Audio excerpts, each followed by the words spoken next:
What's going on, guys? My name is Arrow, and in today's video, we are going to be talking about my new build featuring Original Sin. Stay tuned.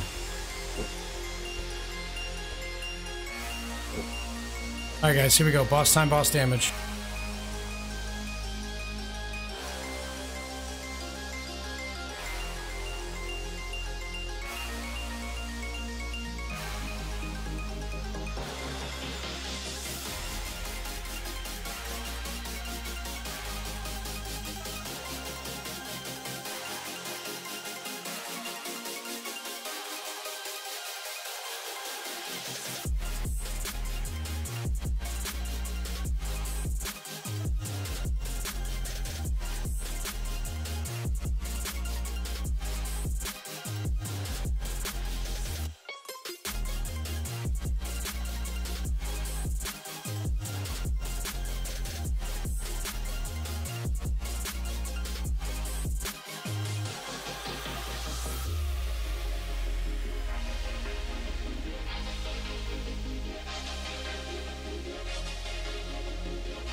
This build rocks, dude.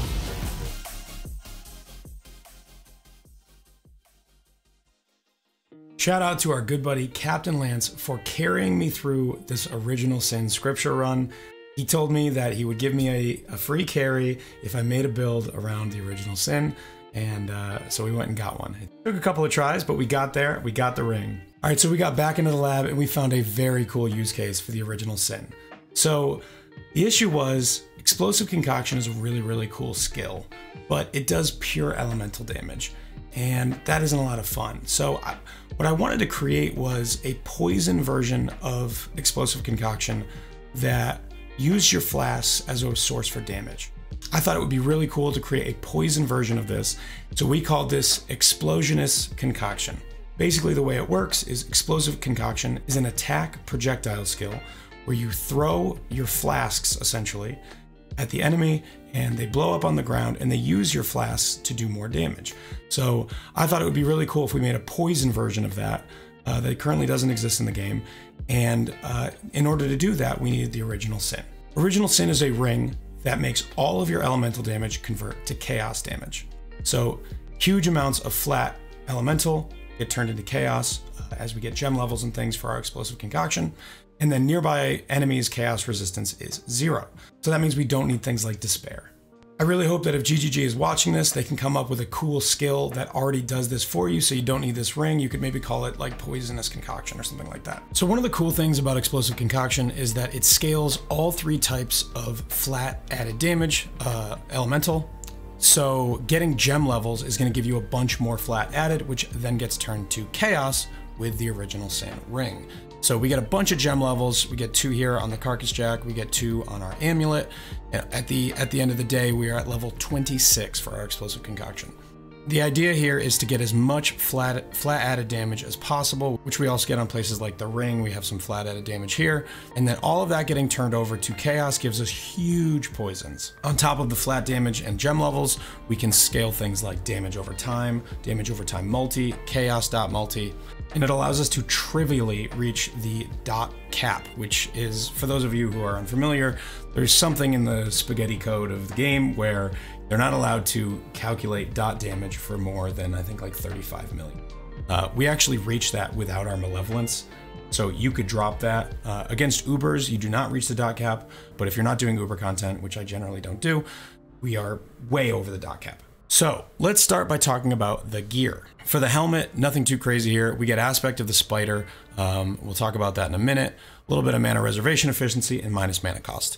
For our shield, we get a bunch of spell suppression, some life, some chance to block, and avoid Ellie. We are actually ailment avoid cap on this build.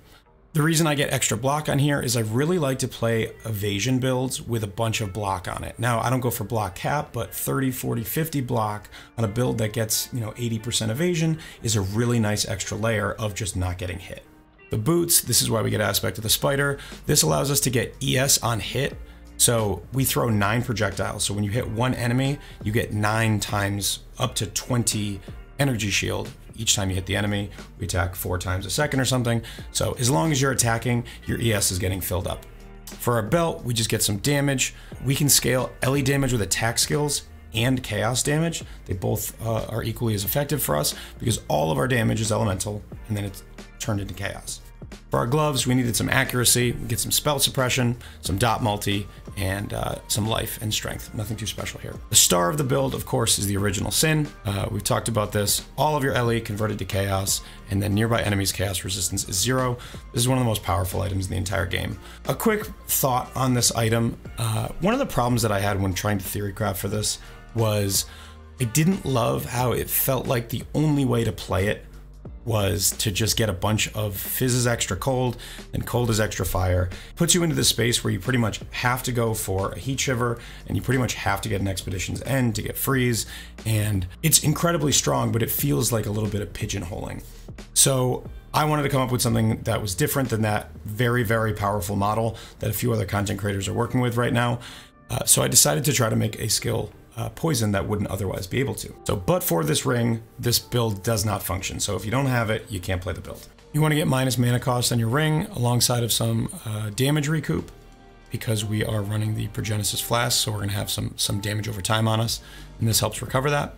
Our amulet is just dot multi life and +2. I bought this as is because you can use +1 fire, lightning, or cold for explosive concoction. It's very easy to get a +2 amulet. I found one with chaos dot multi because not a lot of people want +1 fire and chaos dot multi. They just don't really work together otherwise. And lastly, we have the chest piece.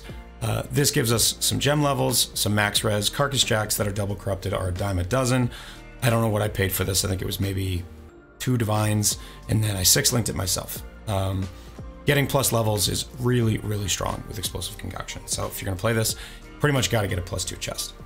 Next, we'll talk about the tree. The Pathfinder Ascendancy is our selection for a few reasons. I wanted to get a Progenesis up that was full-time and increased effect. So we have a bunch of extra effect of Flasks that we get on this build, and all of our Flasks are full uptime. As you see in the bottom left-hand corner here, they're just going. So we take Nature's Boon for Flask charges and then Master Alchemist. We actually don't use the remove elemental ailments when you use a flask because we actually have full ailment immunity on this build. We take Nature's Reprisal just for the more chaos damage with attack skills. We don't get the benefits of the other 2 things on here. And then lastly, our huge prolifs come from Master Toxicist, and we get a bunch of extra damage from this as well. As far as our tree, we come down here to get some onslaught effect and onslaught on kill.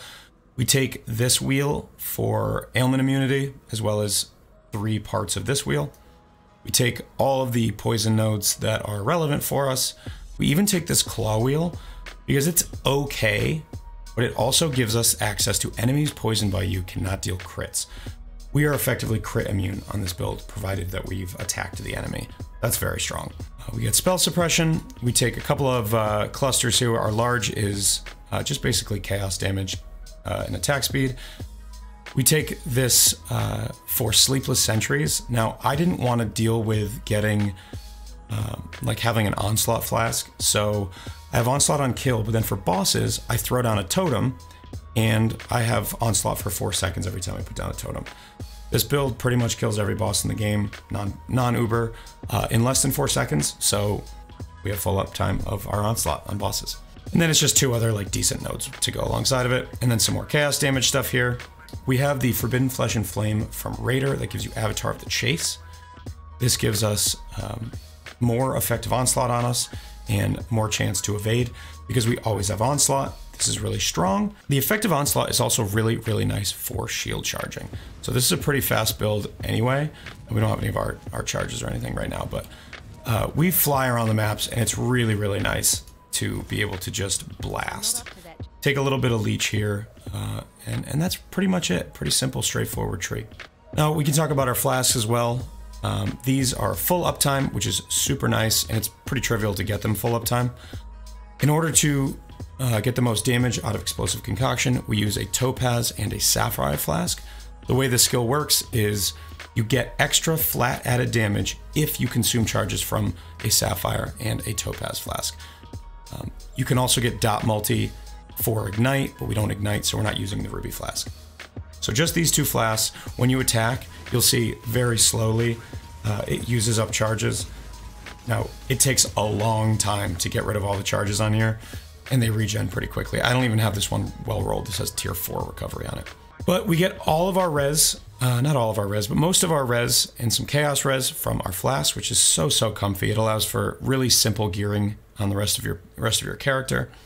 We use a Bismuth Flask with move speed. The Progenesis Flask, which we talked about, gives us basically the Petrified Blood effect without the downside. Topaz with reduced curse effect, which makes us curse immune. We get minus mana cost here, so with this flask up, we're down to 2 mana cost.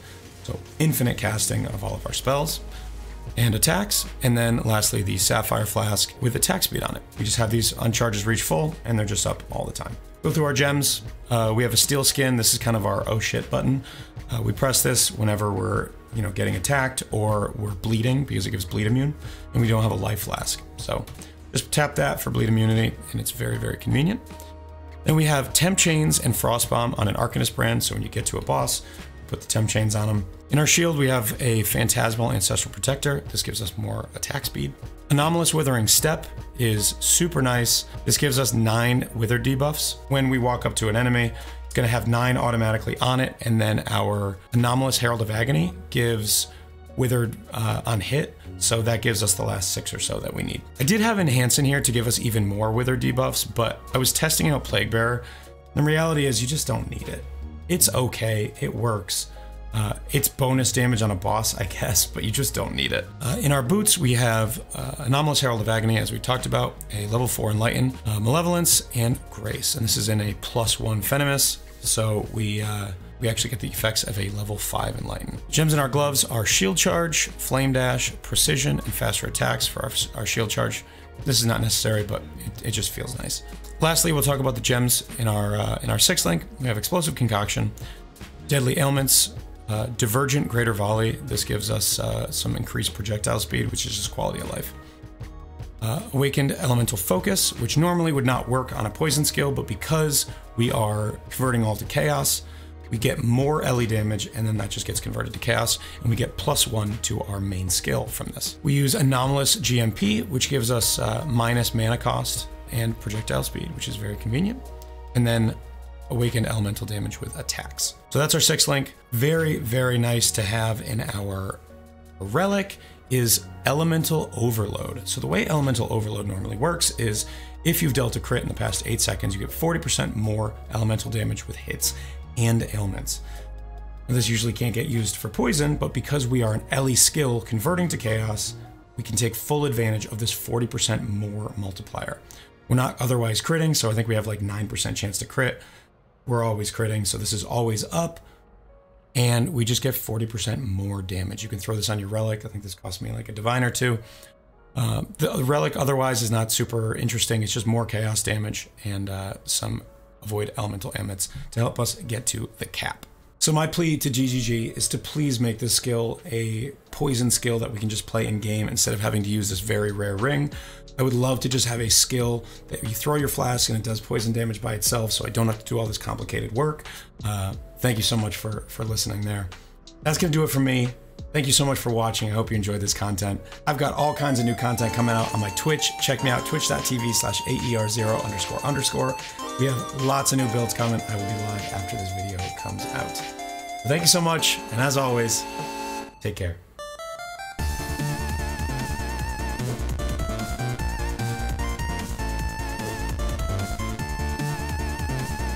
We're using the original Sin, very cool ring. I wish I didn't have to use this ring to make a concoction skill that was poison, because it's just really expensive. GGG, please make Poisonous Concoction a skill. This is so much work. I don't want to have to do all this work. It's honestly just a shame that after this league, if Original Sin doesn't stick around, I'm not going to be able to play Explosionist Concoction. So my plea to GGG, please make Poisonous Concoction. Greg, please make Poisonous Concoction a skill so I don't have to do it manually.